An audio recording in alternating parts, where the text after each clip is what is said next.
what we have here is we have a figure above shows two semicircles. All right, one here, inscribed in a square. If the square has a side of 10, what's the area of the shaded region? All right, so let's take a look at that. Let us take a look at that. All right. So again, we've got this figure above that has two semicircles inscribed in a square. Oh, you can't see that. Sorry about that. All right, two semicircles inscribed in a square. If the square has a side of 10, what's the area of the shaded region? All right, so let's take a look at that. So you've got this square, like so. All right. And you've got a semicircle here. And you've got another semicircle here. And they want you to determine the area of this shaded region right in there. All right, so what I'm doing is, as you can see here, I've got some students who are trying to prepare for the GED. And though this is a PSAT problem, the problems are similar. There'll be a number of geometric problems on this test. So they say that the length of the square is 10. If it's a square, that means it's 10 on every side. So that's 10, that's 10. All right, so what you have to know going into the test is the formula for the area of a square. The area of a square is base times height.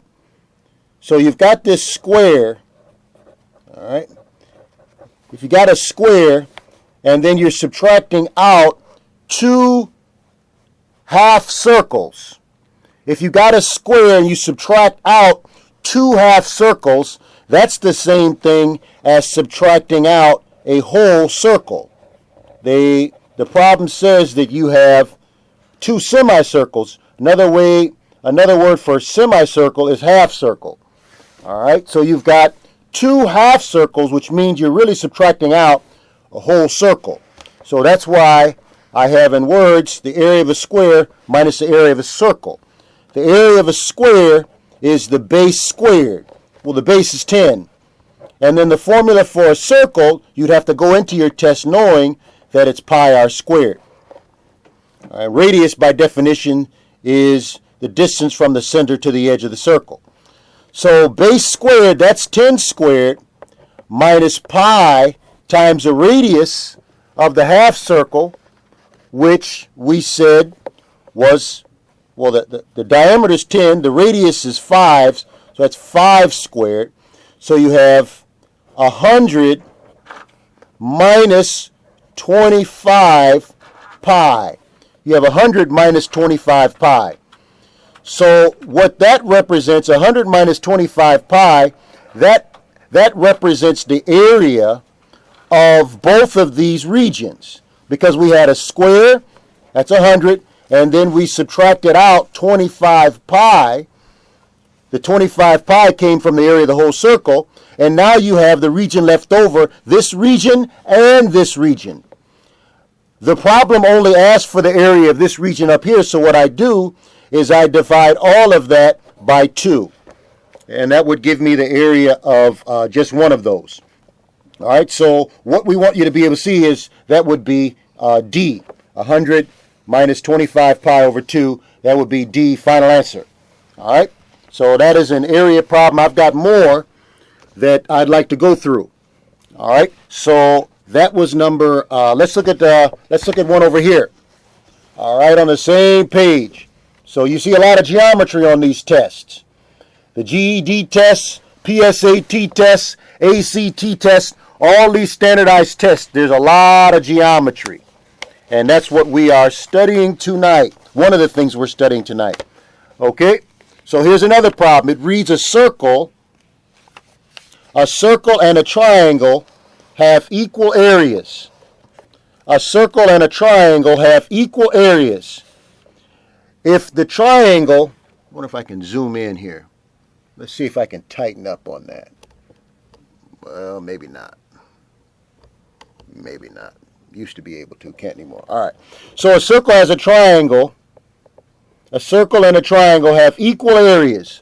So let's just draw that right away. Well, you got a circle and you have a triangle. All right, so there's the same amount of space inside of each of these. That's what they mean when they say they have equal areas. The same amount of space inside of both of them. If the triangle has a base of 9, so the bottom of this is 9, and an altitude of 8, so altitude, another word for altitude is height, what is the radius of the circle? Well, the key to this problem is they say that they have an area. The areas are equal. And if they give you a base and a height on a triangle, you should be able to find the area. Hopefully you've committed half base times height to memory, the formula for the area of a triangle. The base of the triangle is given as 9. The height was 8. So you end up with half of 8, which is 4, times 9 is 36 units squared. Units squared. Area is always in square units. Well, they said that the areas of the triangle and the circle are the same. So you'd have to go into the problem knowing not only the formula for the area of a triangle, but also for the area of a circle. Area of a circle we discussed earlier in the previous problem was pi r squared.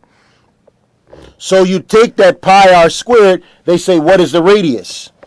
So they say, what's the radius? So you take that pi r squared, which is the formula for the area of the circle, you set that equal to 36, which is the area of the triangle, because these areas were given as equal.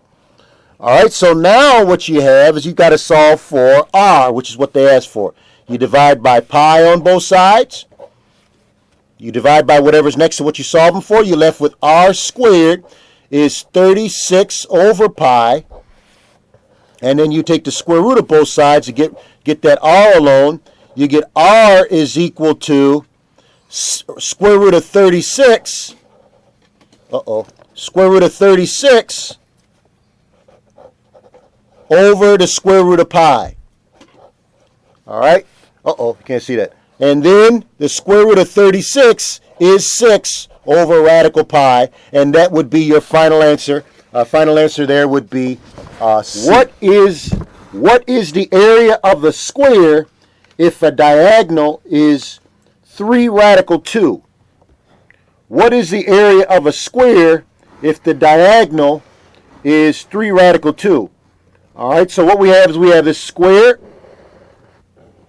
We have a square. And they say, what is the area of the square if the diagonal is 3 radical 2? So a good diagram is always very, very important. A good diagram is always very, very important to solving these problems. All right, so let's take a look.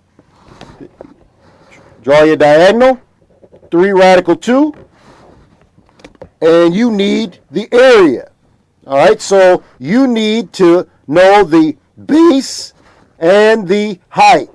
I put base and put B here and B here because if you're working with a square, B and H are the same. The dimensions on a square are all equal. All right, so what we'd want you to be able to do here is see that you're working with a square. In this square you have a triangle. So you could set this problem up where you could use the Pythagorean Theorem. Anytime you have a triangle and you've got a right triangle, the Pythagorean Theorem is always an option for you. All right, so the Pythagorean Theorem, you got c squared is equal to a squared plus b squared. All right, and you would substitute in that 3 radical 2 there into c. So you have 3 radical 2, that squared, is equal to b squared, that leg squared, plus the other leg squared. And you'd end up with 3. Well, actually, let's go on and square that. You square the 3, you get 9. You square the radical 2, you get 2, is equal to 2b squared. All right, so you end up with 18 is equal to 2b squared. You take the you divide by 2 on both sides. You get b squared is 9. All right, and then you would go on and you would try to figure that out. All right, so b squared is 9. All right, so what you would do is you take the square root of both sides. You get b is 3. All right, so now that you know that b is 3, you could go on and now find the area. The problem again says, what's the area of the square? All right, so what's the area of the square? And now you know that the formula for the area of a square is just base times height. The formula for the area of a square is just base times height. All right, the base is 3, the height's 3, and you'd end up with 9. Final answer. All right, so you end up with 9. Final answer.